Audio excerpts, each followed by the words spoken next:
steps from the Capitol in Cheyenne with reporters in your hometown. These are the top stories from the Cowboy State Daily News Center. It's time to take a look at what's happening around Wyoming for Thursday, November 13th. I'm Mac Watson. This newscast is brought to you by the University of Wyoming Center on Aging. Did you know that 1 in 3 Wyoming adults have prediabetes and most don't realize it? Are you tough enough to know your numbers? Take the quiz at findoutwy.org. The court-appointed conservator of a Riverton boy sued the Church of Jesus Christ of Latter-day Saints on Tuesday over a youth group boat tubing incident in which the boy lost his foot. Cowboy State Daily's Claire McFarland reports the lawsuit is asking for damages, costs, interest, and other relief. There's 2 varieties of negligence claims, and they want general and special damages, interest, costs, and any other relief the court deems appropriate. The case was filed Tuesday. What you'll see next is the church will file probably an answer and or a motion to dismiss. Like if the church says the laws you invoked don't match the claims you placed, then it may file a motion to dismiss. Otherwise, we'll just see an answer, which usually comes out like, we deny wrongdoing altogether, let's go to trial. And then the 2 sides exchange the information that they are told to exchange, that they have to exchange to get a fair trial, and then they either both prepare for trial or they negotiate toward a settlement. The complaint also asserts claims that the boy's sister suffered trauma for watching the boating incident.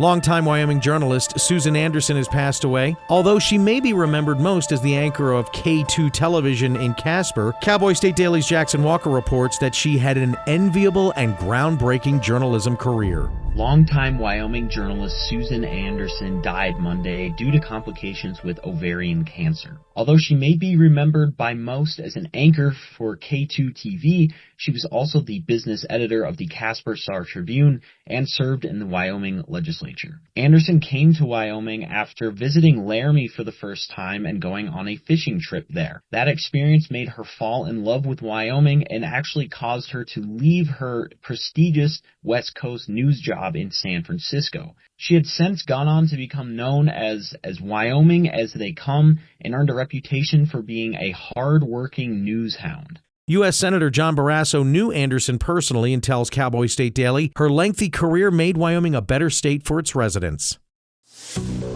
A new Senate amendment could allow members to receive big payouts over FBI spying tied to Jack Smith's January 6th probe. Cowboy State Daily's Sean Berry reports from D.C. that Wyoming Senator Cynthia Lummis, who was spied on, says she didn't write the measure and hasn't decided if she'll seek damages. Bill to end the shutdown puts in language creating a private right of action for the senators themselves to sue the U.S. government for $500,000 for each instance that their phones or other electronic communications were spied on.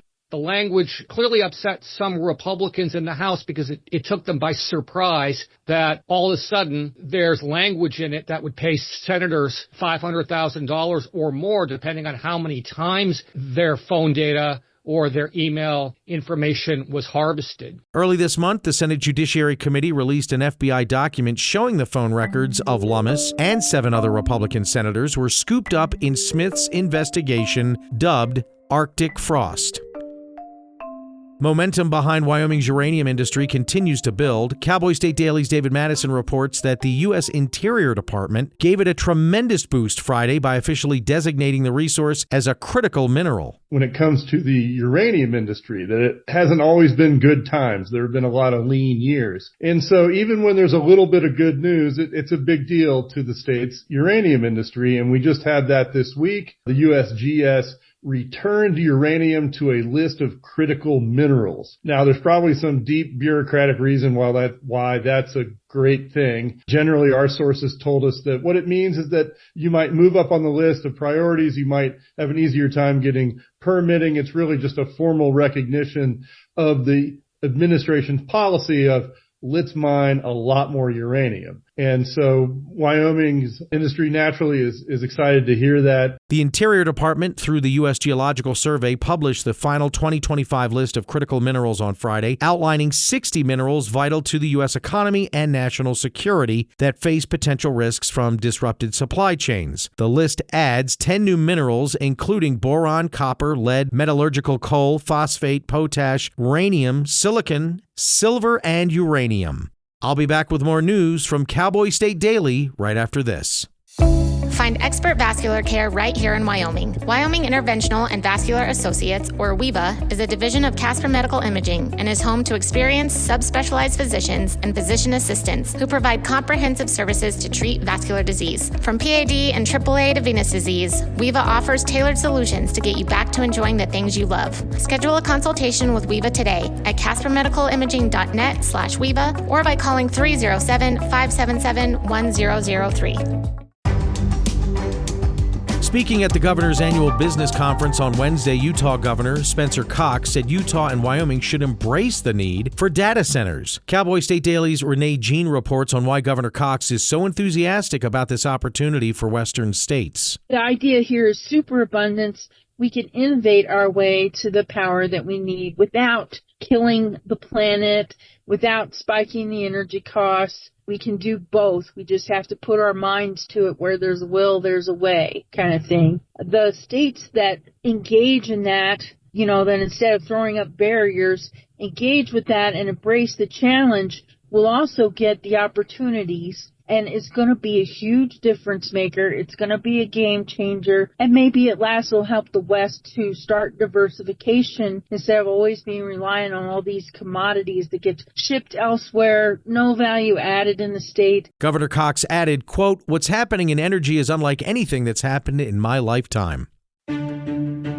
Wyoming's U.S. senators are stumping for the BLM's Biden-era public lands rule to be rescinded. Cowboy State Daily's Mark Hines reports that some Wyoming energy industry insiders say it is the right thing to do. In 2023, the Biden administration put forth what is called for short the public lands rule, which kind of leaned more heavily into conservation. The current President Trump's Secretary of the Interior, who oversees BLM, has, indicated that he might want to try to rescind that rule. And our senators, both of our senators as well as some from other Western states, recently shot off a letter saying, that they're very strongly in support of rescinding the rule. In September, Interior Secretary Doug Burgum announced his intent to repeal the public lands rule and opened a public comment period on the matter. The public comment period ended Monday. The Riverton man accused of fatally slitting Gustav Yellowhair's throat 2 years ago is finally headed to a felony-level trial court. Cowboy State Daily's Claire McFarland reports that Fremont County's top prosecutor showed proof Wednesday that 31-year-old John William Goodman acted with premeditation. The defense attorney, Valerie Schoenberger, said, I don't think you've shown premeditation. You have a dead body, you have some DNA, but where's the premeditation? Where's the planning? And, the Wyoming Supreme Court says that there has to be a sufficient period of time before a killing for there to have been this planning and to form this intent. And the prosecutor, Micah Wyatt, countered with, he was bound hand and foot. That indicates some level of planning. He said that the victim had hurt his sister. That also indicates some level of planning. And so the prosecutor met this low bar of probable cause that is sufficient to vault the case into the felony level court. Goodman faces a first-degree murder charge and an alternate theory of felony murder, or the claim that he committed a murder while perpetrating some other felony. A night of intensely colorful auroras put on a show over Wyoming and much of the Northern Hemisphere on Tuesday night. Cowboy State Daily's Andrew Rossi reports that the light shows were so powerful, even photographers with decades of experience capturing auroras say they were the best ever seen in Wyoming. The Space Weather Prediction Center detected 2 coronal mass ejections that emanated at different times, but they collided with Earth's atmosphere at the same time. And the cool thing about that is when you get 2 coronal mass ejections at the same time, they amplify each other. So that led to a dazzling display of reds and greens and a whole spectrum of colors across Wyoming and in 45 states and as far south as Mexico. So it wasn't the most powerful or intense geomagnetic storm that we've had. What stood out most to the photographers watching the celestial show was the colors and coverage of Tuesday night's aurora. Green auroras are the most common, but Tuesday night's skies were dominated by all kinds of reds. And that's today's news. Get your free digital subscription to Wyoming's only statewide newspaper by hitting that daily newsletter button at cowboystatedaily.com. And you can listen to this newscast every day by clicking subscribe on our YouTube channel or listen to us on your favorite podcast app. Thanks for listening. I'm Mac Watson for Cowboy State Daily.